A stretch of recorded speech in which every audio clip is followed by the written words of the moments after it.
betapa ketimpangan itu nyata. Pembangunan itu tentang manusia, bukan tentang infrastruktur, bukan tentang bangunan, tapi manusianya.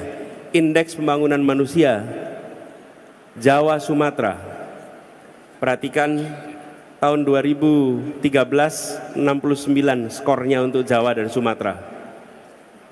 Coba perhatikan Kalimantan, Bali, Nusa Tenggara, Sulawesi, Maluku, paling kanan bawah, angka 69 tahun 22. Artinya apa? Ketinggalannya 1 dekade. Bukan soal selisihnya itu 4 poin, 5 poin.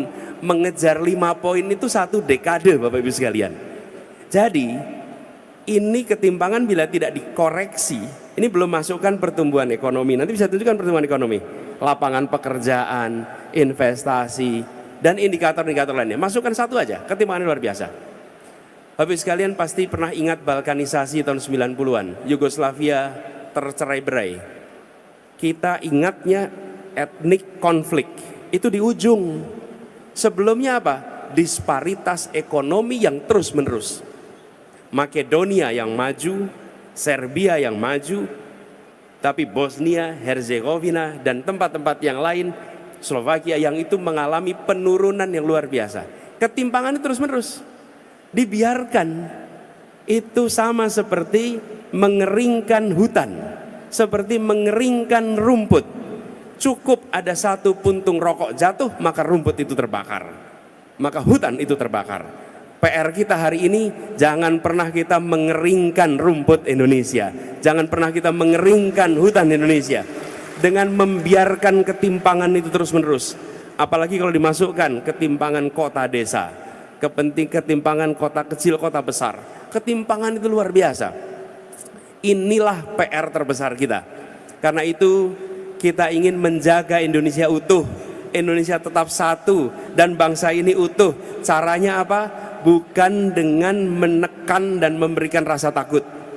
Kita pernah punya periode di mana ada stabilitas, ada persatuan. Kenapa? Karena ada yang pegang senjata dan mengawasi semuanya. Maka diam dan bersatu. Persatuan yang sesungguhnya itu ditopang dengan hadirnya rasa keadilan. Di situ maka muncul persatuan. Itulah sebabnya kita mengusahakan ke arah sana, kesetaraan dalam semua aspek. Dan ketika kita berbicara kesetaraan semua aspek, maka kita ingin melakukan perubahan yang mendasar. Yang pertama, Bapak Ibu sekalian yang kami hormati, kami melihat perlunya untuk kita mengubah